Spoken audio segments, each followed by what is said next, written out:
Bismillahirrahmanirrahim. Alhamdulillahirabbil alamin wassalatu wassalamu ala asyrofil anbiya'i wal mursalin wa ala alihi wa sahbihi ajma'in. Amma ba'du.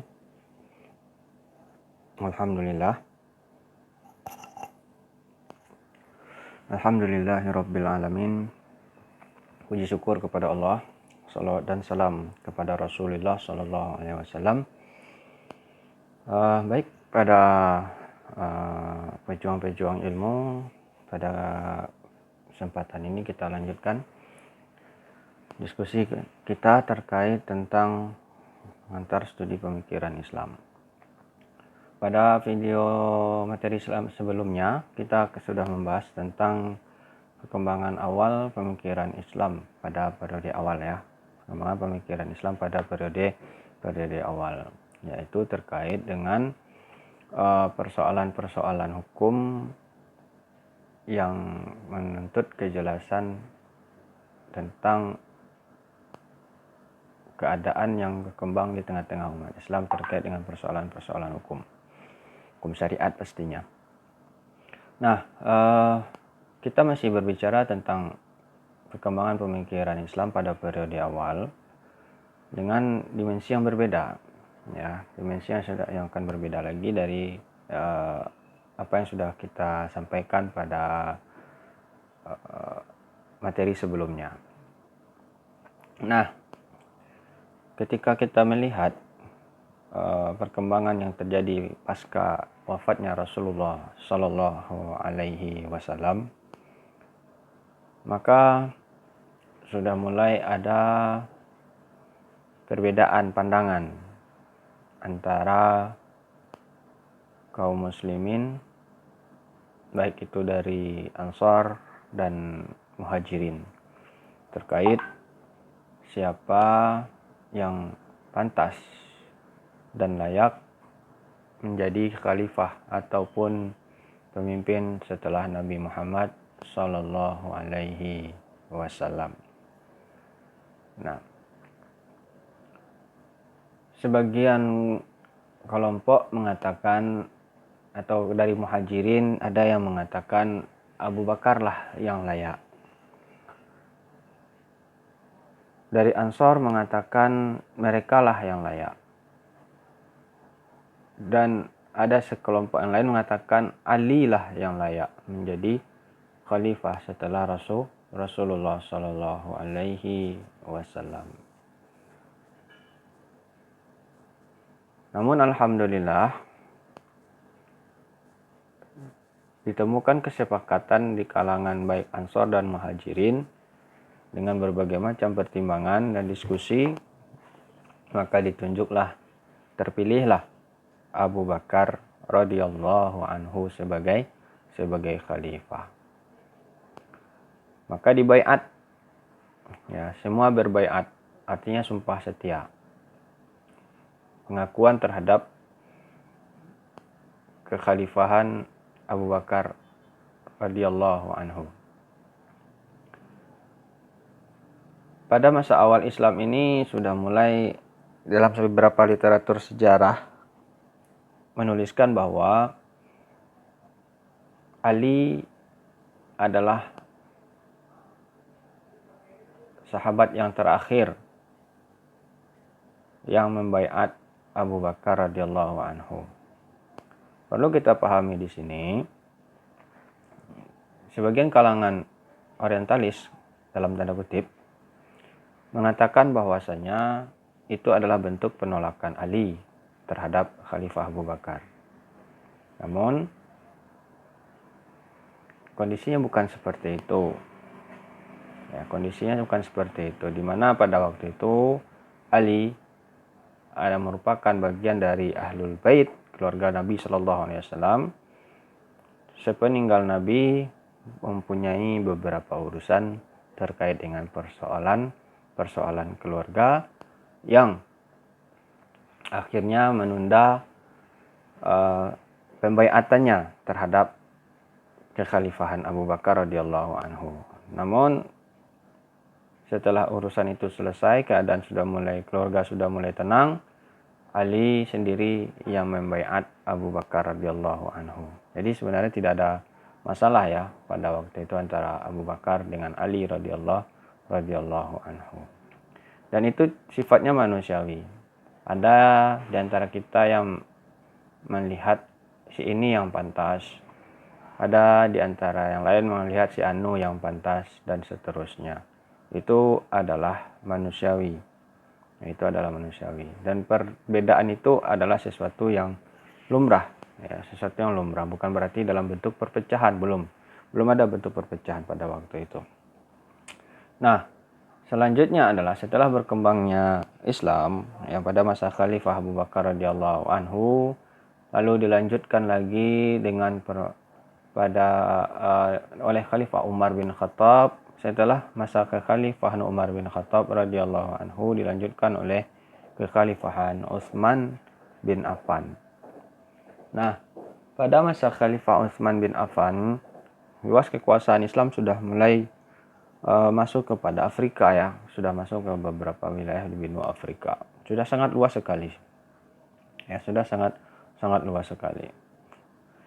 Nah, pada masa Khalifahan Utsman bin Affan inilah mulai banyak terlihat sekali persoalan ya, fitnah ya, kalau kita bisa bilang fitnah terhadap umat Islam ya, walaupun sebelumnya sudah ada ya, termasuk beberapa di antaranya seperti nabi-nabi palsu, terus orang-orang yang enggan membayar zakat, dan ada di antara ya macam-macam banyak. Nah, tapi pada masa Utsman bin Affan radhiyallahu anhu ini, keadaan umat Islam tidak hanya sekedar menghadapi apa yang tantangan dari dalam, tapi juga tidak hanya sekedar menghadapi tantangan dari luar, tapi juga banyak menghadapi tantangan yang datang dari dalam. Nah, sampai sebuah tragedi terjadi ya. Tragedi terjadi bahwasanya ke Utsman radhiyallahu anhu mati terbunuh ya, mati terbunuh. Nah, perlu diketahui di balik ada beberapa isu di balik kematian Utsman radhiyallahu anhu. Ada beberapa isu di balik kematian Utsman radhiyallahu anhu yang dikembangkan oleh pihak-pihak tertentu yang ingin menghancurkan kekhalifahan Islam. Di antara fitnah yang disandarkan atau menghancurkan kepemimpinan Utsman bin Affan bisa, ataupun ingin mengambil alih kepemimpinan juga bisa, dan seterusnya. Ya, banyak faktor. Yang terutama adalah faktor ketidaksenangan terhadap kepemimpinan Islam pada waktu itu. Di antara isu-isu yang dikembangkan waktu itu adalah bahwasanya Utsman bin Affan ini adalah nepotisme. Ya, nepotisme.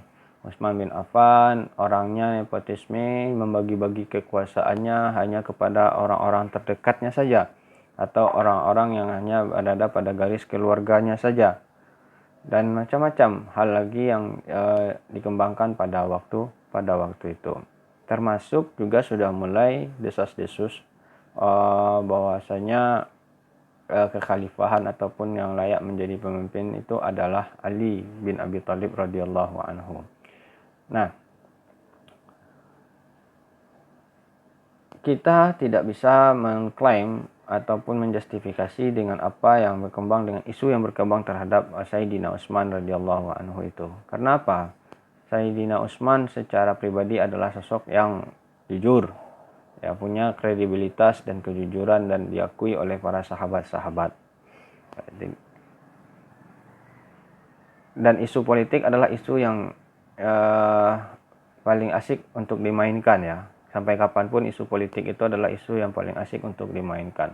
Untuk memancing suasana untuk panas itu bisa ya dengan melalui isu politik. Singkat cerita, bahwasanya ada beberapa pihak yang ingin menghancurkan, membuat kekacauan di tengah-tengah umat Islam. Nah, setelah wafatnya Sayyidina Utsman bin Affan, maka Ali yang menggantikan beliau. Kalau kita bahas panjang ceritanya, bagaimana latar belakangnya dan seterusnya, yang jelas singkat cerita ada beberapa pihak yang ingin menciptakan kekacauan di tengah-tengah umat Islam. Nah, pada masa Khalifah Ali radhiyallahu anhu, ya, isu tentang kematian Utsman bin Affan ini sangat hangat sekali. Banyak hal yang harus diselesaikan oleh Ali pada waktu itu, baik secara internal umat Islam ataupun secara eksternal umat Islam. Nah, secara ijtihad politiknya, Ali radhiyallahu anhu terkesan oleh sebagian kalangan mengabaikan kematian Utsman bin Affan radhiyallahu anhu atau syahidnya Utsman bin Affan radhiyallahu anhu. Karena pada waktu itu, ya, dengan luasnya wilayah Islam, Ali mencoba untuk mengamankan stabilitas politik dari luar dulu, dari gangguan yang ada dari luar. Namun ini sedikit dipahami oleh beberapa pihak pada waktu itu, sehingga cenderung terlihat Ali mengabaikan atau terlalu lambat untuk mengusut atas kematian Utsman bin Affan radhiyallahu anhu. Dalam perjalanannya, ya, ada terjadi beberapa, ya, dengan isu tersebut seolah-olah Ali mengabaikan, Ali lah yang ada di balik ini, atau macam-macam orang terdekat Ali lah yang punya dalang di balik semua ini, dan seterusnya, macam-macam banyak hal, ya, yang menyudutkan Ali pada waktu itu. Dan ada akhirnya terjadilah beberapa kontak fisik, ya, di kalangan umat Islam itu sendiri, mulai dari perang Jamal, ya, sampai nanti berbenturan dengan Muawiyah radhiyallahu anhu. Perang Jamal sendiri akhirnya berhasil diredam, ya, hasil redam itu antara kubu Ali dengan Aisyah radhiyallahu anha, bukan kubu, ya, istilahnya antara Ali dengan Aisyah radhiyallahu anha, tentang duduk jelas persoalan Utsman bin Affan radhiyallahu anhu. Dan akhirnya mereka bisa berdamai, dan orang-orang yang mencoba memprovokasi agar terjadinya perang antara umat Islam, ya, akhirnya terbunuhlah beberapa sahabat mulia pada waktu itu yang disebabkan oleh pihak yang memprovokasi tadi. Jadi bukan di tangan Ali, ya, kematian Utsman bin Affan, kematian sahabat-sahabat pada waktu tragedi perang Jamal bukan disebabkan oleh Ali radhiyallahu anhu. Nah, setelah kejadian perang Jamal, maka berlanjutlah isu tersebut bahwasanya Ali telah membunuh para sahabat-sahabat Nabi yang mulia, sampai berita itu terdengar oleh Muawiyah bin Abi Sufyan yang pada waktu itu menjadi gubernur di Syam. Nah, Muawiyah bin Abi Sufyan akhirnya akhirnya keluar dari Syam dan ingin bertemu dengan Ali. Tapi isu itu yang dimainkan adalah isu yang hangat, ya, seolah-olah Ali lah yang menjadi sebab kematian terjadinya perang Jamal itu. Nah, akhirnya terjadi pertemuan antara dua belah pihak, antara Ali dengan Muawiyah bin Abi Sufyan. Pertemuan ini otomatis, ya, Muawiyah merasa membawa dengan pasukan, Ali pun membawa dengan pasukan. Tapi alhamdulillah, ketika terjadi pertemuan antara Ali dan Muawiyah, terjadi sebuah kesepakatan. Jadi sudah terjadi sebuah kesepakatan bahwasanya perdamaian, ya, perdamaian. Artinya perdamaian di sini adalah ada titik terang, ya, persoalan yang sedang dihadapi oleh umat Islam pada waktu itu, dan isu-isu yang berkembang yang mungkin tidak dipahami atau tidak diketahui oleh Muawiyah bin Abi Sufyan. Tapi ketika perdamaian itu terjadi, ya, dalam peristirahatan atau pasukan itu diistirahatkan, baik pasukan Muawiyah ataupun pasukan Ali radhiyallahu anhu, pihak yang ingin menyebabkan terjadinya perpecahan di tengah-tengah umat Islam ini menyusup ke dalam barisan pasukan Ali dan menyusup kepada barisan pasukan Muawiyah. Jadi kemana umat Islam bergerak, mereka ada di situ, ya. Kelompok ini kemana mereka, jadi mereka seperti domba berbulu ayam, ya. Mereka bergabung, berbaur dengan umat Islam, tapi mereka pada hakikatnya bukan tujuannya adalah untuk menyatukan Islam, tapi mencoba untuk penyebab perpecahan di tengah-tengah umat Islam, menyusup ke dalam barisan Ali dan menyusup kepada barisan pasukan Muawiyah. Dan pada malam hari jam gelap gulita pada waktu itu, ya, dan pihak-pihak yang penyusup tadi mencoba untuk memprovokasi terjadinya perang, ya, di antara kedua belah pihak. Jadi mereka mencoba dari pihak Ali, penyusup dari yang menyusup ke dalam barisan Ali mencoba untuk menyerang ke arah pasukannya Muawiyah bin Abi Sufyan, dan sebaliknya juga penyusup yang masuk ke arah Muawiyah bin Abi Sufyan mencoba untuk memprovokasi kelompok pasukan yang ada di situ, sehingga ya karena tidak jelas mana yang benar dan yang salah, provokasi ini berhasil tercipta. Akhirnya terjadi apa yang disebut ya perang antara Ali dan Muawiyah. Sampai akhirnya terjadi namanya tahkim. Ya, sampai terjadi namanya tahkim. Pada kondisi tahkim ini sebenarnya pasukan Ali ataupun kelompok Ali sudah berada sebelum terjadinya tahkim, pasukan Ali sudah berada di ambang kemenangan. Ya, di ambang kemenangan. Tetapi apa gunanya? Tidak ada, jika Ali pun yang menang, maka tidak ada hasilnya dan tidak ada gunanya. Yang akan jadi korban adalah umat Islam. Dan begitu juga sebaliknya, jika pihak Muawiyah yang menang, yang jadi korban juga adalah umat Islam, maka terjadilah tahkim. Artinya perdamaian yang terjadi dengan cara mengangkat Al-Quran. Nah, pasca terjadinya peristiwa tahkim tersebut, mulailah fitnah itu makin kuat.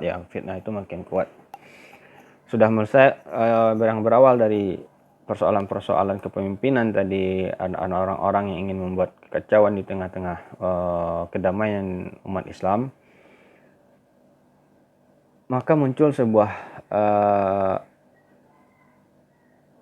isu baru ataupun pancingan baru kepada umat Islam pada waktu itu.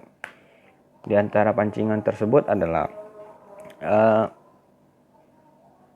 bagaimana mungkin, ya bahasa seperti inilah kalau kasarnya, kita yang sudah capek berperang mati-matian, ya berkorban nyawa dan seterusnya, sudah hampir menang, lalu damai begitu saja.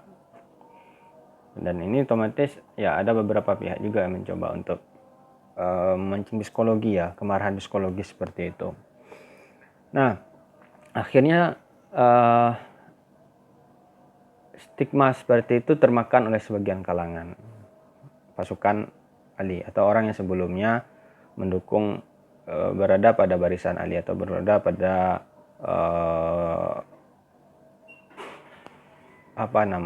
berada pada kekuatan atau yang selalu bersama dengan Ali kemanapun pergi dan berjuang untuk Ali. Nah, namun gara-gara stigma tadi, ya muncul sebuah kekecewaan terhadap Ali radhiyallahu anhu. Akhirnya orang-orang ini, ya, dengan isu yang dimainkan tersebut membenarkan apa yang terjadi, ya, membenarkan bahwasanya Ali sudah tidak pantas lagi untuk menjadi khalifah, ya. Banyak isu, ya. Pertama, isu itu yang dimainkan. Yang kedua adalah isu bahwasanya dengan pada masa pemerintahan Ali ini banyak terjadi peperangan di antara umat Islam, ya, dan seterusnya. Banyak korban yang berjatuhan di tangan umat Islam dan seterusnya. Jadi memang posisi yang sangat sulit pada waktu itu mencari mana yang benar dan mana yang salah. Di tengah-tengah ada sebagian kelompok yang memainkan isu-isu sentimen, ya, yang memancing secara psikologis manusia untuk bisa bergejolak dan marah gitu. Maka dari kelompok Ali itu, ya istilahnya orang yang selalu bersama Ali tadi, yang mendukung perjuangan dan pergerakan Ali, mulai ada yang keluar, ada yang kecewa gitu kan. Kecewa dengan sikap politik Ali pada waktu itu yang terhadap Muawiyah, tidak menuntaskan perang sampai selesai. Maka mereka ini keluar, dan akhirnya juga keluar, ya, Khawarij. Karena mereka keluar itu, maka dinamakan akhirnya nanti mereka ini dinamakan dengan Khawarij, ya, dinamakan dengan Khawarij. Nah, akhirnya orang yang dari kelompok Ali yang kecewa ini nanti mereka bergabung menyatu dengan orang-orang yang mempunyai pandangan bahwasanya Ali adalah sumber fitnah yang terjadi di tengah-tengah umat Islam. Ya, dengan terjadinya beberapa peristiwa tadi, baik dengan Aisyah radhiyallahu anha ataupun dengan Muawiyah bin Abi Sufyan, yang sudah banyak memakan korban di tengah-tengah umat Islam. Dan orang tidak tahu, media tidak tahu waktu itu siapa yang benar dan siapa yang salah, siapa yang ada di balik semua ini, tidak tahu. Akhirnya muncullah. Jadi akhirnya yang sebelumnya di antara kelompok itu ada yang mendukung Ali, akhirnya keluar dari Ali dan gabung dengan orang-orang yang juga termakan oleh stigma bahwasanya Ali sumber kekacauan dan seterusnya. Pada waktu itu mulailah ya mereka itu menganggap bahwasanya pemerintahan Ali sudah tidak sah lagi. Ya, pemerintahan Ali sudah tidak sah lagi. Sudah tidak syariat lagi, sudah tidak islami lagi, macam-macam lah yang dimunculkan dan dikembangkan waktu itu terhadap Ali. Sampai akhirnya muncul sebuah paham, ya, keyakinan di antara kelompok mereka ini bahwasanya mereka yang terlibat di dalam peristiwa tahkim itu antara Ali dan Muawiyah, mereka adalah kafir, ya, sampai mengkafirkan gitu kan kelompok-kelompok yang pertama sudah kecewa tadi dan yang termakan dengan isu-isu tadi, menganggap bahwasanya Ali itu dan orang-orang yang terlibat dalam peristiwa tahkim adalah kafir dan halal darahnya. Selanjutnya juga kecuali mereka-mereka yang bertobat. Maksudnya bertobat itu adalah jika mereka mau bergabung dengan paham yang baru ini, ya, maksudnya dengan khawarij, ya, khawarij. Nah, ini sudah muncul ya sejak dari isu-isu politik, sudah masuk kepada ranah-ranah akidah. Sudah mulai masalah takfir mengkafirkan. Mulai dari khawarij itu orang yang paling murah untuk menghalalkan darah sama muslim. Kecuali mereka, ya, jadi orang-orang yang masih bertahan bersama Ali pada waktu itu dianggap juga kafir. Ya, dianggap juga kafir oleh kelompok-kelompok Mu'awiyah, Khawarij ini, oleh kelompok Khawarij ini. Ya, setelah kelompok Khawarij ini, yang pendukung-pendukung Ali pun itu masih ada. Tapi ingat, pendukung Ali, orang sering menyebutnya dengan Syiah, ya. Tapi perlu kita bedakan antara Syiah, orang yang betul-betul mendukung Ali secara kepemimpinan sebagai seorang pemimpin Khalifatul Mukminin dan mendukung Ali sebagai khalifah, berbeda dengan Syiah yang harus kita pahami sebagai gerakan politik di balik itu. Ya, sebagai gerakan politik di balik itu. Nah, Syiah yang mendukung Ali ini bukanlah Syiah yang frontal, ya, istilahnya memang mewajib. Artinya Syiah di sini adalah loyalitas, pendukung, fans dan seterusnya, itu adalah artinya Syiah. Dan setiap orang punya Syiah masing-masing. Abu Bakar punya pendukungnya, Umar punya pendukungnya, Utsman, siapapun punya pendukung, Muawiyah pun punya pendukungnya. Jadi Syiah secara umum itu adalah pendukung. Nah, pendukung itu wajar dan itu adalah sesuatu yang biasa saja gitu dalam kehidupan. Ada yang mendukung si A, mendukung si B dan seterusnya. Itu disebut dengan Syiah. Tapi kalau Syiah sudah berbentuk sebuah paham, ini sudah berbeda konteks, ya. Syiah sudah berbentuk sebuah paham, bukan lagi seperti konteks yang pertama. Karena sahabat-sahabat tidak mungkin menganggap kekhalifahan Umar, Utsman, Abu Bakar itu tidak sah. Tapi kalau kelompok Syiah yang sudah berbentuk sebuah paham, ini adalah kelompok Syiah yang menganggap bahwasanya kekhalifahan yang pas dan layak itu adalah yang hanya dipimpin oleh Khalifah Ali radhiyallahu anhu setelah Rasulullah sallallahu alaihi wasallam. Nah, sudah berbeda. Jadi sudah makin banyak sudah makin banyak bentuk dalam ragam di dalam Islam itu sendiri pada waktu itu. Sudah ada Syiah, sudah ada Ali. Syiah ini orang yang memiliki paham bahwasanya yang pantas menjadi khalifah setelah Nabi Muhammad SAW adalah Ali bin Abi Thalib dan keturunannya dan seterusnya, dan menganggap bahwasanya kekhalifahan sebelumnya itu tidak sah dan macam-macam lah, ya. Dan di antara Syiah itu sendiri sebagai sebuah paham, ya, yang terus berkembang sampai hari ini, ya, awal mulanya adalah juga masalah persoalan kepemimpinan, etikot, keyakinan. Nah, sudah masuk kepada ranah akidah juga akhirnya, kan, masuk kepada ranah akidah akhirnya. Bahwasanya menurut keyakinan mereka pemimpin yang sah itu adalah Ali bin Abi Thalib radhiyallahu anhu dan keturunan-keturunannya. Nah, kalau kita bahas siapa di balik Syiah itu sendiri, siapa yang ya semuanya sama. Mereka ada di kelompok Syiah, mereka juga ada di kelompok Khawarij yang memainkan peranan itu. Ya, mereka ada di kelompok Syiah dan kelompok Khawarij yang memainkan peranan itu. Mereka tidak ingin agar terciptanya ketenangan di tengah-tengah umat Islam. Mereka menginginkan agar Islam ini selalu terpecah. Dan itu biasa, sampai hari ini pun kita rasakan yang seperti itu. Ya, sampai hari ini pun kita, ketika umat Islam sudah mulai damai, pasti selalu ada pihak-pihak yang mencoba untuk memancing api di tengah-tengah umat Islam, sehingga dibenturkan A, B, C, dibenturkan, dan semuanya ingin dibenturkan. Biasa itu, seperti itu adalah hal yang sudah kita lewati ya dari lama gitu kan, dari lama, dan itu sudah cikal bakalnya sudah ada sejak dulu. Nah, begitulah salah satu cara menghancurkan Islam ya, dengan menciptakan perpecahan dan di tengah-tengah umat Islam itu. Mereka menyusup bisa kemana saja. Mereka bisa menyusup dan bisa siapa saja. Bisa juga itu dari kalangan umat Islam sendiri. Ya, tidak hanya mesti hanya dari luar ya. Mesti saja itu menjadi peranan itu dimainkan oleh umat Islam sendiri. Ya, otomatis dalam tanda kutip punya kepentingan ataupun bekerja sama dan seterusnya dengan orang-orang tersebut. Nah, jadi Syiah berkembang. Ya, pemahaman Syiah mulai dari persoalan kepemimpinan tadi. Khawarij juga sudah menganggap kepemimpinan Ali dan tidak sah lagi, dan seterusnya menganggap bahwasanya harus diganti dan harus dihukum orang-orang yang terlibat dalam perang tahkim dan darahnya sudah dihalalkan, baik itu Muawiyah ataupun Ali bin Abi Thalib dan kelompok dan pasukan-pasukannya dan orang-orang yang mendukung di antara keduanya terjadi perdamaian tersebut. Ya, kenapa itu dibenci? Karena mereka berdua kembali berdamai gitu ya. Jadi orang yang menerima perdamaian tersebut bagi orang-orang Khawarij tadi dianggap kafir. Ya, makanya. Nah, mulai dari persoalan pemimpinan juga. Awal mulai Syiah juga menganggap persoalan kepemimpinan yang sah itu adanya pada Ali radhiyallahu anhu. Dan Khawarij menganggap pemimpinan Ali sudah tidak pantas dan harus diganti. Dan orang-orang yang terlibat dalam persoalan tahkim semuanya sudah tidak, menurut mereka dalam keyakinan mereka adalah orang-orang yang sudah halal darahnya keluar dari Islam. Nah, di antara polemik antara Syiah, ya, akhirnya ada yang sebutnya orang-orang yang tidak termasuk ke dalam Syiah, tidak masuk ke dalam Khawarij. Ya, ada di antara umat Islam itu yang mencoba untuk berada di tengah, tapi ada juga sebagian umat Islam yang mencoba mencari jalan tengah.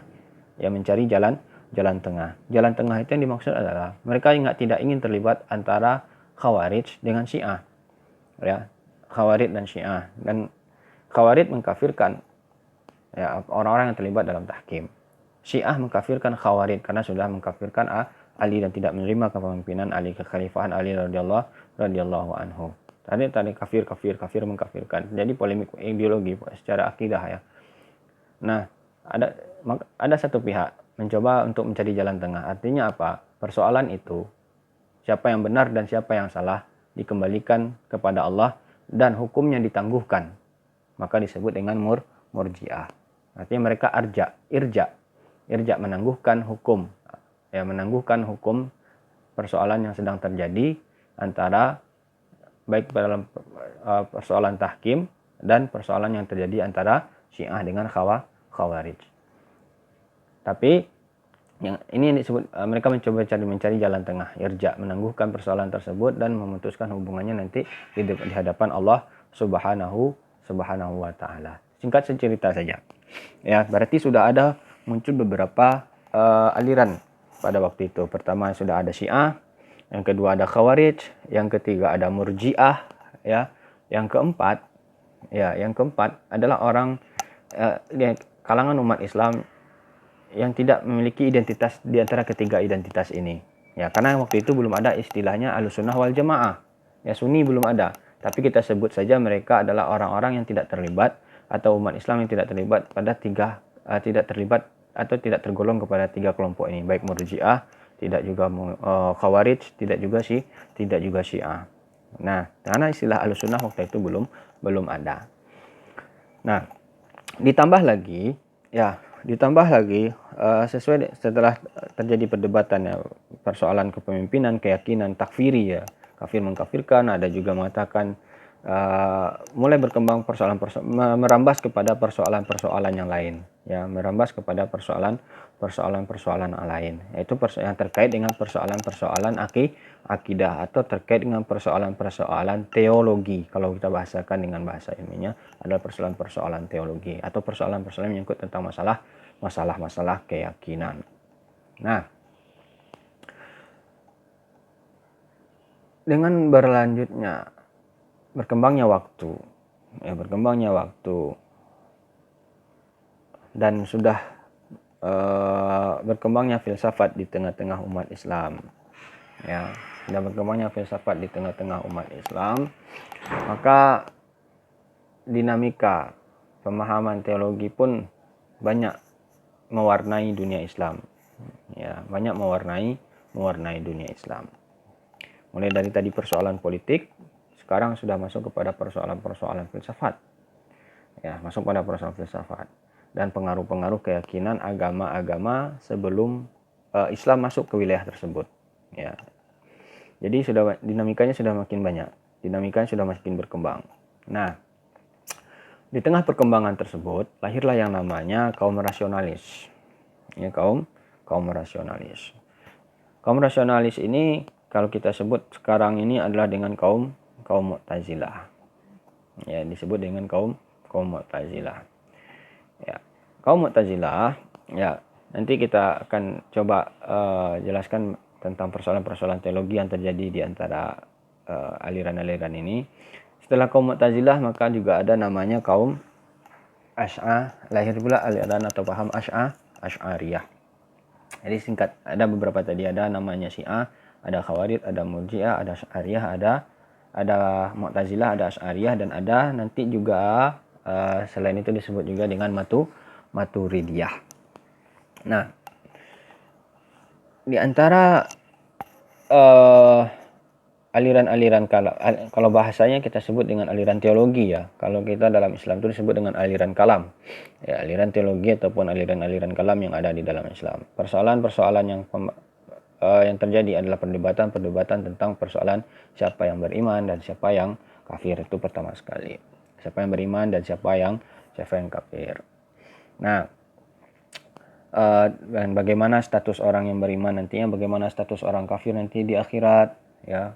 Bagaimana Al-Quran, bagaimana masalah-masalah sifat Allah. Nanti itu mulai dari awalnya tadi adalah persoalan-persoalan politik, lahirlah ya Syiah, lahirlah Khawarij, lalu nanti muncul lagi setelah berkembangnya pengaruh-pengaruh budaya, pengaruh keyakinan lama, keyakinan sebelum Islam masuk ke wilayah tersebut, dan berkembangnya pengaruh-pengaruh filsafat ke dalam dunia Islam, muncullah Mu'tazilah. Setelah muncul Mu'tazilah, lahir pula Asy'ariyah. Setelah Asy'ariyah muncul pula namanya Maturidiyah. Nah, mulai dari persoalan politik, ya, sampai nanti persoalan teologi kalam, atau persoalan keyakinan, persoalan yang menyangkut persoalan akidah. Secara singkat saja, ada beberapa aspek yang menjadi perdebatan di antara aliran-aliran tersebut. Ya, aliran-aliran tersebut. Yang pertama yaitu ya persoalan mukmin dan kafir. Siapa yang beriman dan siapa yang kafir. Yang kedua, persoalannya di mana kedudukan orang kafir ataupun orang mukmin nanti di akhirat. Yang ketiga, persoalan-persoalan yang menyangkut tentang masalah sifat-sifat Allah. Yang keempat adalah yang menyangkut dengan perbuatan Allah. Yang kelima itu adalah masalah Al-Quran, makhluk atau tidak. Yang selanjutnya adalah Allah punya sifat atau tidak, ya. Al-Quran itu makhluk atau tidak, dan seterusnya. Itu di antara persoalan-persoalan yang menjadi perdebatan di antara aliran-aliran teologi yang ada di dalam Islam yang berkembang sesuai dengan zamannya pada waktu itu. Dan sampai sekarang pun masih berkembang pemikiran tersebut. Ya, mungkin istilah nama kelompoknya sudah tidak berkembang, mungkin sudah jarang dikenal, tapi pola pemikirannya, perdebatannya, dan persoalan-persoalan yang diperdebatkan ya banyak menjadi persoalan-persoalan yang diperdebatkan dalam persoalan teologi. Nah, tapi dapat kita simpulkan. Yang pertama, perkembangan pemikiran Islam pada awalnya dipengaruhi oleh kebutuhan umat Islam terhadap kepastian hukum secara syariat. Maka berkembanglah sampai nanti lahirnya ilmu usulul fiqh. Nah, di sisi lain, perkembangan pemikiran umat Islam pada awalnya juga dipengaruhi oleh akhirnya melahirkan persoalan-persoalan yang berhubungan dengan persoalan teologi. Mulai yang disebabkan oleh pertama dilatar belakangi oleh persoalan-persoalan politik, sampai nanti berdebat merembes ataupun membias kepada persoalan-persoalan akidah. Ya, baik dipengaruhi oleh pengaruh politik tadi, kepentingan politik ya, kepentingan politik bahasanya bisa juga kita sebut seperti itu. Ya, kepentingan politik atau juga pengaruh-pengaruh untuk membentengi akidah umat Islam dari pengaruh-pengaruh keyakinan yang sudah ada sebelumnya dengan cara beribadah dan cara beragama dan cara berkeyakinan. Ya, gimana caranya umat Islam menerjemahkan persoalan-persoalan akidah ke dalam dimensi-dimensi Islam. Seperti itulah bahasanya dulu ya. Walaupun nanti ada yang bisa diterima, ada yang tidak bisa diterima. Nah, termasuk juga dipengaruhi oleh pengaruh filsafat. Ya, ada pengaruh-pengaruh agama sebelumnya, ada pengaruh-pengaruh filsafat, ya, ada pengaruh-pengaruh budaya yang ada sebelum Islam, yang Islam berkembang dan diterima di wilayah tersebut. Nah, ini yang menyebabkan terjadinya lahirnya berbagai macam aliran kalam. Belum lagi nanti paham-paham Jahmiyah, ada Zahiriyah, ya, macam-macam, dan sampai hari ini terus berkembang pemikiran aliran-aliran tersebut. Maka lahirlah yang disebut dengan ilmu aliran-aliran kalam, dan ilmu yang membahasnya itu adalah disebut dengan ilmu kalam. Nah, aliran-aliran kalam atau disebut dengan aliran-aliran teologi di dalam Islam. Nah, setelah Asy'ariyah dan Maturidiyah, ya, setelah adanya Asy'ariyah dan Maturidiyah, barulah ada istilahnya disebut dengan istilah Ahlussunnah wal Jamaah. Artinya dalam persoalan-persoalan akidah, ini persoalan akidah. Tadi kalau misalnya Imam Syafi'i misalnya, itu konsentrasinya adalah dalam perkembangan pemikiran Islam dalam persoalan-persoalan hukum atau persoalan-persoalan fikih. Nah, sedangkan Asy'ariyah dan Maturidiyah ya disebut menurut ulama, jumhur ulama, ya, menganggap bahwasanya dalam persoalan-persoalan akidah inilah dua rujukan yang bisa menjadi referensi atau standar kita atau rujukan kita jika ingin bertanya tentang persoalan-persoalan akidah. Ya, nanti kan banyak aliran-aliran yang ada di dalam Islam yang membahas tentang persoalan-persoalan akidah. Tapi ulama untuk membentengi kita sebagai umat Islam yang dengan di tengah-tengah dinamika lautan aliran-aliran teologi yang berkembang di tengah-tengah umat Islam, ya, membentengi ataupun memberikan kita referensi bahwasanya yang dalam persoalan-persoalan akidah kita dapat merujuk kepada akidahnya Asy'ariyah dan Maturidiyah dalam persoalan akidah Islamiyah. Nah, maka setelah itu orang-orang yang berpegang kepada dua prinsip ini, dua mazhab ini dalam persoalan akidah disebut dengan Ahlussunnah wal Jamaah, atau disebut dengan Sunni juga. Disebut juga dengan Sunni. Nah, begitulah sekilas tentang perkembangan pemikiran Islam pada abad-abad pertama atau awal-awalnya, ya. Mudah-mudahan dapat dipahami apa yang sudah disampaikan ini, ya. Kalau jika masih ada yang diragukan, silahkan nanti disampaikan kolom pertanyaan ataupun di grup di grup kelasnya, dan silahkan dipahami dan didengarkan dengan seksama. Mohon maaf jika ada kesalahan.